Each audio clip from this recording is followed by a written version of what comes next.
नमो भगवते वासुदेवाय. श्लोक 4 ते 6.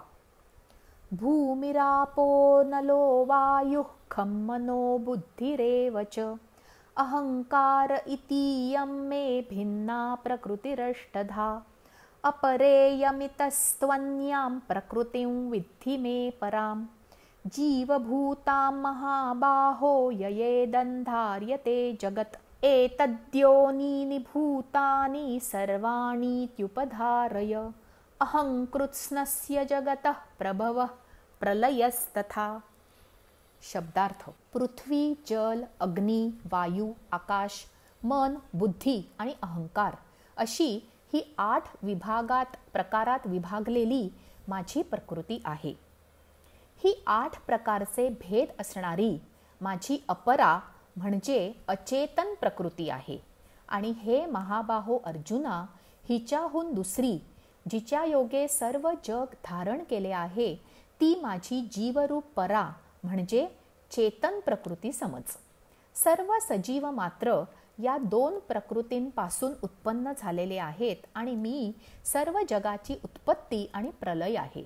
अर्थात सर्व जगाचे मूळ कारण आहे हे तू जाण. भावार्थ. देवानी सजीव सृष्टी निर्माण केली. सजीवांचे शरीर म्हणजे अपरा प्रकृती. आपले शरीर पंचमहाभूते आणि मन, बुद्धी, अहंकार याने मिळून बनलेले असते. हे अशाश्वत असते. यातील आत्मा हा ईश्वराचा अंश असतो. त्याला आपण चैतन्य म्हणतो. ही परा प्रकृती. परा आणि अपरा प्रकृतीने मिळून जीव जन्माला येतो. दोन्ही असतील तर त्याच्या अस्तित्वाला अर्थ असतो. चैतन्याच्या प्रकटीकरणासाठी शरीर महत्त्वाचे आहे. चैतन्याशिवाय शरीर काही करू शकत नाही. थोडक्यात परा आणि अपरा शक्ती एकमेकांना पूरक आहेत, महत्त्वाच्या आहेत. आत्मिक प्रगतीसाठी मनुष्य जन्म महत्त्वाचा मानला जातो, कारण मनुष्याची बुद्धी जास्त विकसित असते, वाणी प्रगत असते. 13व्या अध्यायात याला क्षेत्र आणि क्षेत्रज्ञ म्हटले आहे. परा शक्ती कशी वापरतो त्यावर त्याचा उपयोग अवलंबून आहे. जसे वीज ही शक्ती आहे, साधन आहे.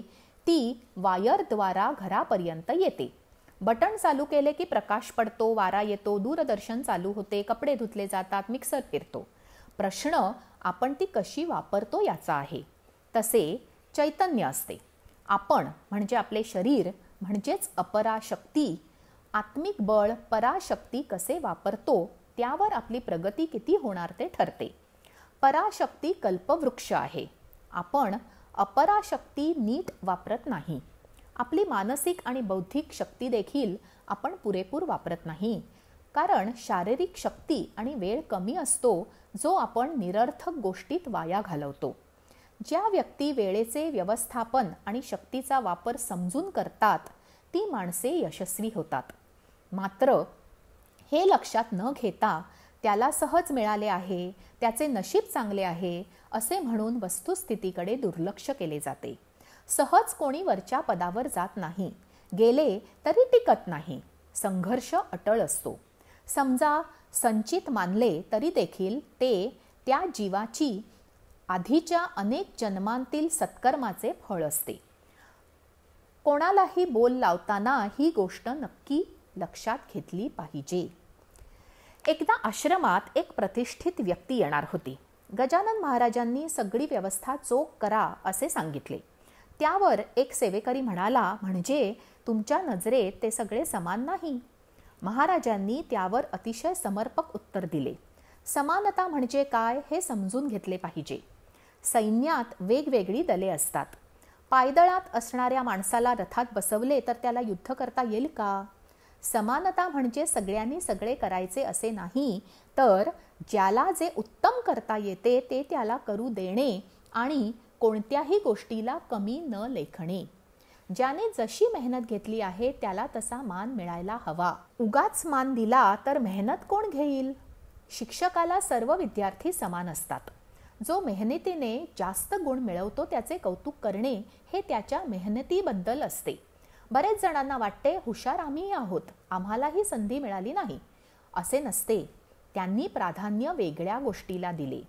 ज्यांनी यश मिळवले आहे त्यांच्या मेहनतीचा सन्मान करायला हवा. आतूनच आपल्याला प्रेरणा मिळत असते. आदर्श असेच निर्माण होतात. सगळ्याचे कारण मी जाण याचा अर्थ काय? आपल्या जीवनाचे आपणच शिल्पकार असतो. आपल्याला कौतुक वाटेल असे जगता आले पाहिजे.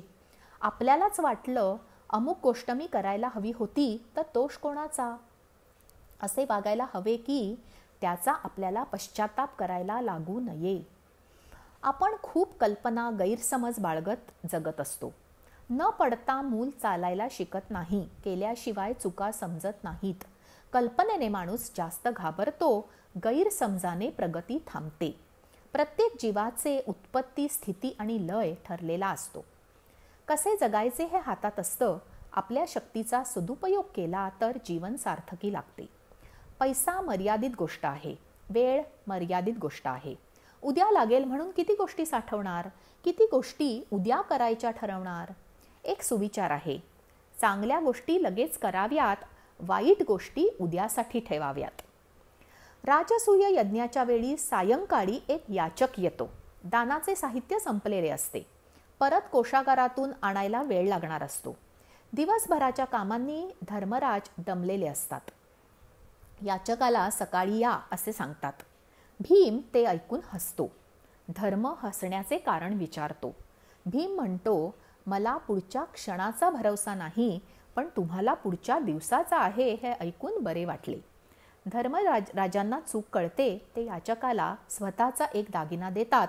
याचक निघून जातो. गोष्ट छोटी आहे पण लक्षात ठेवण्याजोगी आहे. ज्या महत्त्वाच्या गोष्टी आहेत त्या लगेच कराव्यात. मग कोणाशी बोलणे असू दे, कोणाला काही द्यायचे असू दे, करायचे असू दे, लगेच करायला हव्यात. जुन्या जाणत्या बायका कोणी काही पदार्थ खायला मागितला की लगेच करत आणि म्हणत, माझ्या जीवाचा काय भरवसा, राहून गेलं तर वाटेल हे करून द्यायचं राहिलं. कल करे सो आज कर, आज करे सो अब, पल में परलय होगा, बहुरी करेगा कब. श्लोक 7. मत्तः परतरन्नान्यत् किंचिदस्ति धनंजय, मयि सर्वमिदं प्रोक्तं सूत्रे मणिगणा इव. शब्दार्थ. हे धनंजया, माझ्याहून निराळे दुसरे कोणतेही परम कारण नाही. कारण हे संपूर्ण जग दोऱ्याचे मणी ओवावे तसे माझ्यात गुंफलेले आहे. भावार्थ. धनंजय या शब्दाचा अर्थ काय? अर्थात हे अर्जुनाचे संबोधन आहे. शब्दशः अर्थ धन मिळविण्यासाठी प्रयत्न करणारा माणूस. हे विष्णूचेही नाव आहे. शरीरात 5 प्रकारचे वायू कार्यरत असतात. त्याचप्रमाणे 5 उपवायूही असतात. त्यापैकी एका उपवायूचे नाव धनंजय आहे. हे एका सापाचेही नाव आहे. म्हणजे धनंजय अर्जुनही आहे, कृष्णही आहे, प्राणी आहे, हवा आहे, शरीरातही आहे, बाहेरही आहे. हे जग कृष्णमय आहे. सब भूमी गोपालकी. जगात कृष्ण आहे पण कृष्ण व्यापक आहे. या समान सूत्रात आपण सर्व बांधले गेलो आहोत. चराचरात व्यापून राहिलेलं चैतन्य हा आपल्या सगळ्यातला समान धागा. त्यात सुसूत्रता आहे. आपल्याला पटकन हे समजत नाही, कळलं तरी वळत नाही. आपण कायम चिंतेत असतो. तो देतो त्यात आपल्याला आनंद वाटत नाही. आपल्या प्रेमाच्या माणसाने जर आपल्याला काही दिले तर आपण खूप कौतुक करतो. पण आपल्याला जे विनासायास मिळाले आहे त्याची जराही किंमत नसते.